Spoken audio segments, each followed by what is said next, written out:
Bismillahirrahmanirrahim. Assalamualaikum warahmatullahi wabarakatuh. Selamat sore buat Mas Diki. Halo, selamat sore Mas Diki. Halo, selamat sore. Hai, selamat sore juga buat rekan-rekan semua. Terima kasih atas waktunya. Jadi sesuai dengan informasi kemarin ya, bahwasanya hari ini kita akan ada radio ngoding terakhir di pekan ini sebelum akhirnya kita bakal libur panjang. Wis. Yes. Tambah Kita sehari akan doang. kita akan beridul adha. Nah, sebelumnya gimana Mas Diki kabarnya? Ya, tadi barusan pusing. Barusan pusing. Minum obat pusing, barusan ya udah mendingan lah, alhamdulillah. Oke. Alhamdulillah, jaga kesehatan Mas. Yo, Baik-baik siap. manajemen waktu. Oke, kali ini Mas Diki, rekan-rekan, kali ini Mas Diki mau membahas terkait buku yang berjudul The Road to Character. Nah, apa nih Mas Diki? Oh, sebelumnya deh, Mas Diki baca buku apa ya? Memilih buku ini tujuannya apa nih? Kenapa? Kenapa buku ini?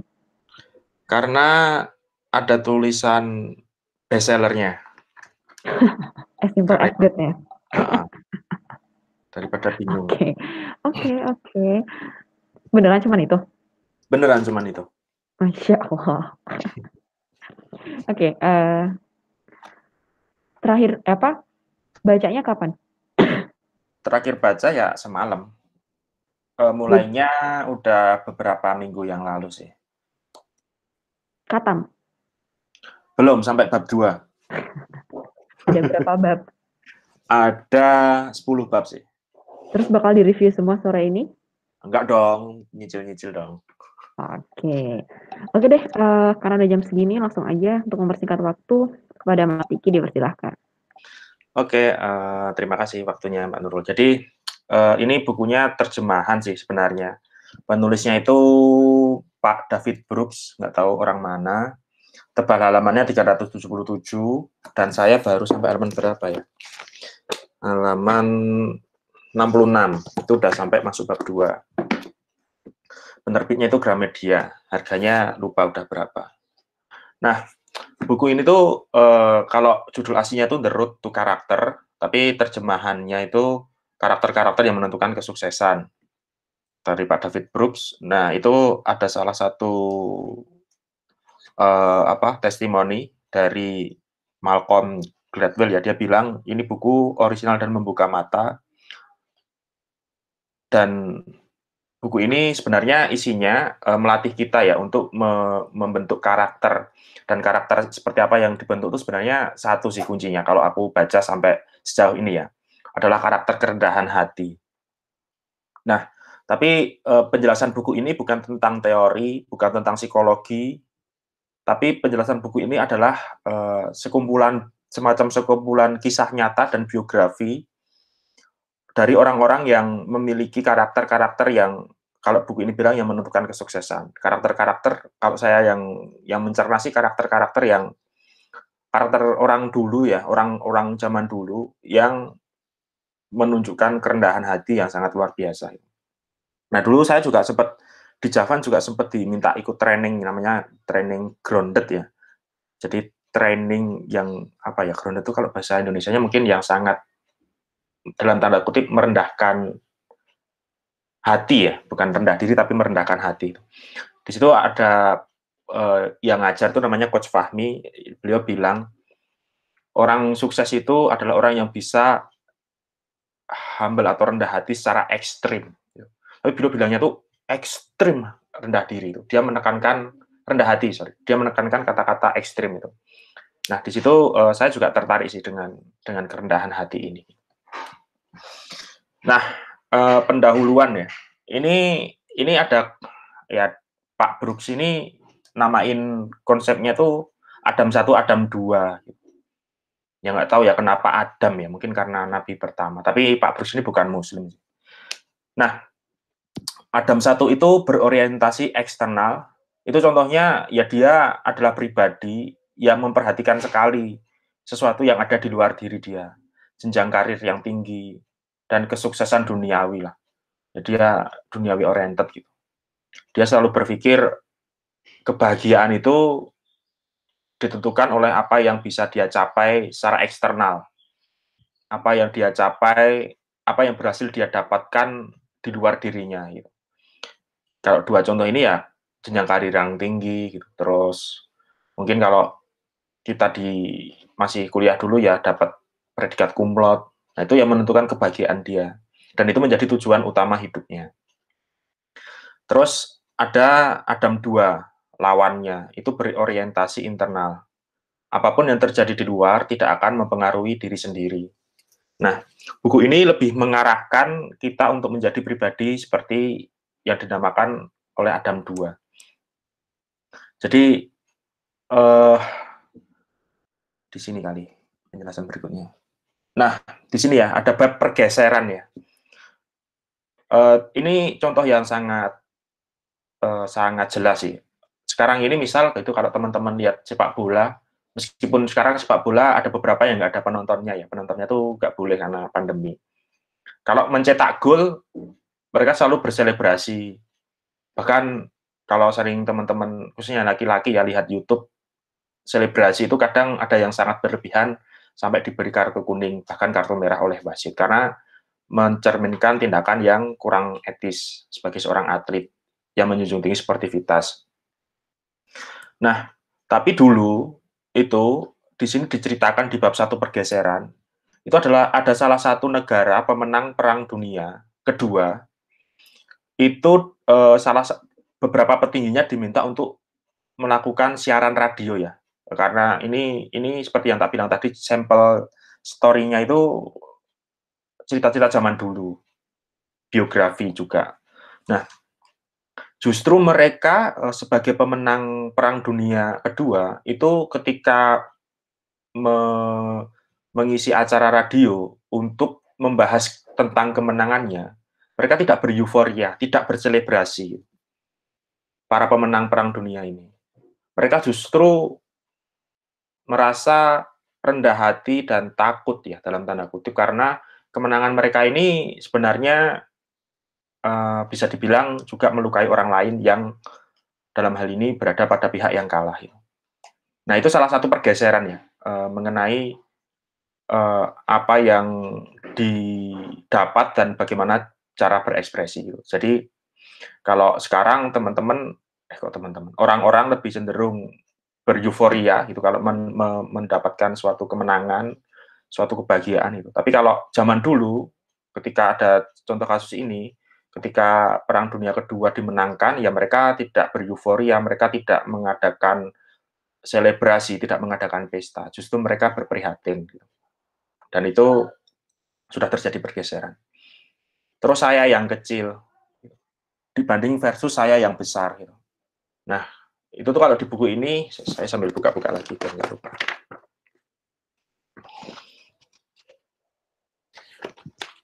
Nah, ini tuh juga diceritakan ya. Dulu beberapa hari yang lalu saya sempat ditanya sama Mas Bagus kalau nggak salah tentang karakter gitu. Nah, jadi sejalan dengan buku ini gitu. Karakter itu bukan bawaan lahir, tapi karakter adalah sesuatu yang bisa dibentuk.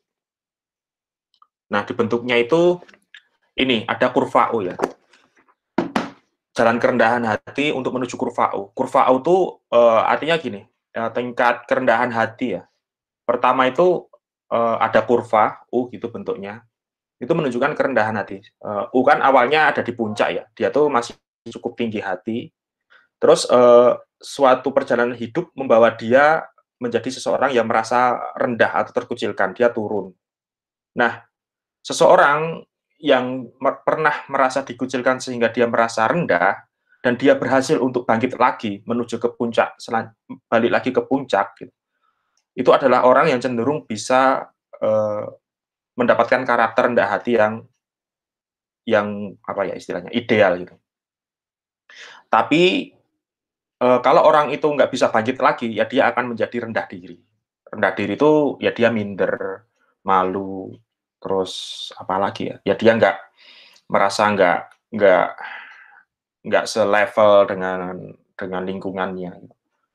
Nah, jadi kerendahan hati itu dibentuk oleh kurva U biasanya seperti itu. Mungkin kalau teman-teman pernah, ya nggak tahu ya, kalau di lingkunganku tuh sering bilang gini, ya sekarang dia ada orang sukses itu. Nah, biasanya orang sukses itu akan cenderung rendah hati, ya nggak semua ya, tapi mayoritas ya, akan cenderung rendah hati ketika dulunya itu melewati tahap susah dulu. Dia benar-benar susah, lalu perjalanan hidup membawa dia bangkit kembali, dan itu cenderung rendah hati. Tapi beda dengan orang yang dari awal itu udah berkecukupan gitu ya. Tapi ini nggak semua sih. Ini gambaran dari kurva U aja kurang lebih kayak gitu. Nah, pergeseran ini juga terjadi di dunia pendidikan. Jadi kalau dulu itu ada satu cerita lagi, cerita dari buku ini juga, saya lupa nama tokohnya siapa. Itu tuh diceritakan bahwa ketika dia kuliah, dia itu tidak didorong untuk mempelajari apa yang menjadi keahliannya, gitu. Tapi dia benar-benar didorong untuk bisa menjadi lebih pandai dari hal yang paling dia benci. Jadi misalnya saya nih nggak suka kimia gitu, tapi suka informatika. Jadi saya justru tidak didorong untuk belajar informatika, tapi saya justru didorong untuk belajar kimia sampai bisa. Nah, kenapa ada universitas yang itu salah satu prinsip universitasnya ya. Kenapa universitasnya itu melakukan langkah tersebut gitu? Karena dia berprinsip bahwa ketika hal yang paling dia susah untuk pelajari itu berhasil dia pelajari, maka hal yang dia sukai akan relatif lebih gampang untuk dia pelajari. Itu salah satu pergeseran yang berbeda dengan sekarang gitu. Kalau sekarang mungkin ya kita mencari apa sih keunggulanmu, gitu. Ayo kita pelajari itu sampai bisa lebih expert. Gitu. Habis itu diri yang terpanggil.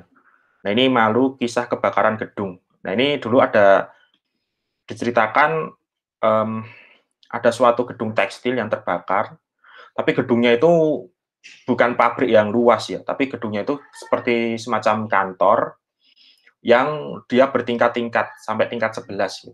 Nah, dari situ gedungnya kebakaran kan. Gedungnya kebakaran, terus orang-orang di lantai atas itu saling berebutan untuk bisa turun.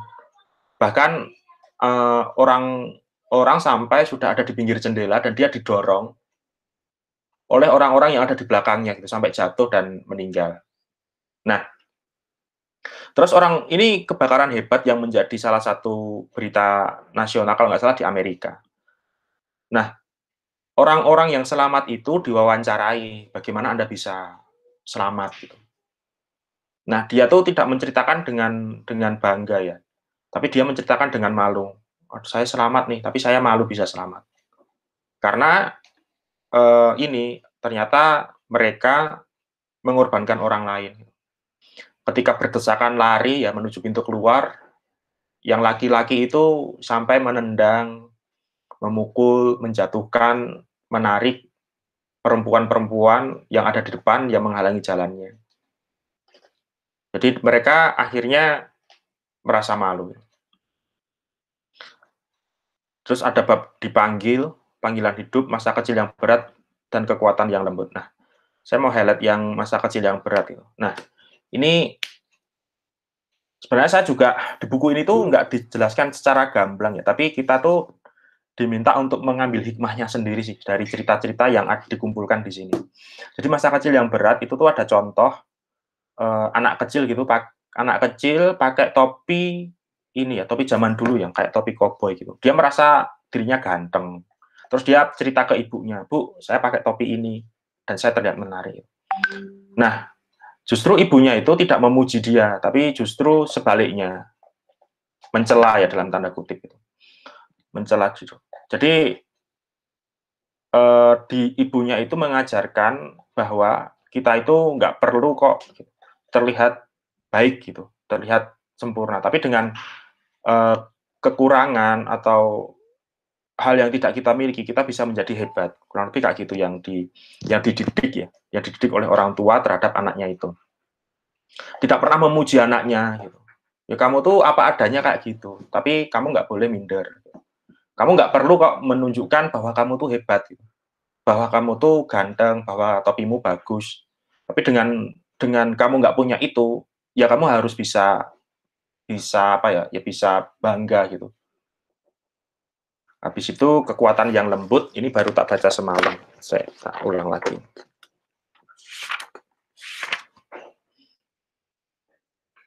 Nah, kekuatan yang lembut ini contohnya Perkins ya. Perkins ini aku nggak tahu lebih tepatnya dia tuh siapa sih, tapi dia tuh politikus dari Amerika, perempuan. Jadi dia mencoba masuk ke parlemen, tapi karena dia perempuan ya, isu femininitas tuh cukup tinggi. Dia melawan laki-laki ya, melawan orang yang lebih maskulin, bisa dibilang begitu. Tapi selama dia menjadi dirinya, ya bukan sih, selama dia melakukan perlawanan itu, perlawanannya tuh dia meminta ada pembatasan jam kerja buruh, ada pembatasan ini waktu perempuan diminta untuk Perang Dunia Kedua, dia mencoba menahan agar perempuan itu tetap standby di rumahnya masing-masing, stay ya, tetap tinggal di rumahnya masing-masing, biar yang pergi perang itu yang laki-laki aja, karena dulu perempuan juga diminta ikut berperang. Kenapa dia seperti itu ya, karena dia percaya bahwa perempuan bisa menggantikan peran laki-laki yang pergi meninggalkan peran sebelumnya untuk berperang. Nah, waktu dia berjuang dengan ini ya, dengan keberanian yang tinggi menggebu-gebu, justru orang akan semakin melawannya dengan lebih keras lagi. Orang-orang yang nggak setuju dengan konsepnya. Tapi dia akhirnya berubah pikiran dan mindset bahwa kekerasan atau apa ya, semacam ngototnya dia itu ternyata tidak efektif untuk menjadikan kekuatan dia melawan orang-orang yang nggak sepaham dengannya. Lalu dia berusaha untuk mengubah dirinya, dia berpakaian seperti seorang ibu, dia bertutur kata lembut, tidak lagi menggebu-gebu, tidak lagi berteriak-teriak saat berorasi, tapi dia ingin menghadirkan sosok seorang ibu bagi lawan-lawan politiknya. Jadi dia merendahkan hati ya, tidak lagi menggunakan kekerasan verbal. Dan ternyata akhirnya itu cukup berhasil untuk mendapatkan apa yang dia inginkan. Itu aja sih yang baru aku pahami dari buku ini. Jadi kalau teman-teman tertarik ya untuk menjadi seorang yang rendah hati, yang benar-benar kalau kata Coach Fahmi itu apa ya? Bahasa Inggris dia bilang, extreme humble atau apa sih? Extreme. Dia bilang tuh ekstra rendah hati. Gitu. Pengen jadi orang yang seperti itu, silakan baca buku ini. Mungkin itu aja Mbak Nurul yang bisa saya share. Oke, menarik banget nih. Itu aja baru bab 2 ya Mas ya? Oh. Menarik. Gini deh, dari bahasan itu, untuk Mas Diki sendiri, apa sih yang Mas Diki dapat ya dari semalam tentunya ya? Karena kan, mungkin kalau dari kemarin-kemarin kan, apa namanya, sudah ada beberapa yang apa ya, paling tidak diimplementasikan gitu. Nah, kalau untuk saat ini, ada nggak beberapa poin yang sekiranya sudah menjadi catatan sendiri buat Mas Diki yang bakal diimplementasikan buat kedepannya seperti itu. Tentunya kan Mas Diki juga pengen sukses lah gitu kan ya. Betul, semua orang. Gimana tuh? Ya, satu kalimat sih, 2 kata deh yang coba saya ambil benar-benar dari buku ini yang mengena banget tuh tentang rendah hati itu tadi. Jadi dulu ya mungkin waktu terutama di mana tadi, yang ini mungkin, ini terus yang kesuksesan duniawi sama euforia ini sih yang lagi coba saya implementasikan. Dulu mungkin waktu masih kuliah ya, atau sebelumnya waktu SMA mungkin. Itu tuh ketika mencapai sesuatu tuh seneng banget. Tapi ketika tidak mencapai sesuatu itu sedih banget. Nah, saya lagi belajar untuk stay cool ya kalau bahasa singkat dan bahasa kekiniannya. Ya jadi, ya nggak perlu bereuforia ketika mendapatkan sesuatu dan nggak perlu lawannya bereuforia itu apa, ketika kehilangan sesuatu gitu. Jadi contohnya kalau di kerjaan sekarang gitu, ya nggak boleh terbawa suasana ya untuk bereuforia ketika ada sesuatu yang bisa di-achieve. Ya sebentar aja boleh sih menurutku. Ya alhamdulillah disyukuri, tapi nggak perlu kesenangan yang berlebihan. Lanjut lagi untuk menjalani tugas-tugas berikutnya. Tidak bisa di-achieve, ya jangan terlalu lama untuk meratapinya, tapi ayo ya segera kembali normal untuk bisa memperbaikinya. Itu sih yang coba tak jalanin sekarang gitu. Terus ya ketika ada klien yang bilang bagus nih aplikasimu, ya jangan terlena gitu. Jangan bereuforia juga gitu. Terus ketika ada klien yang bilang aplikasimu jelek, ya jangan terlalu lama bersedih hati, tapi ayo langsung diperbaiki. Kurang lebih kayak gitu. Berada di fase normal ya. Perasaan hatinya diusahakan untuk tetap di level normal. Itu sih yang coba aku implementasikan, Mbak.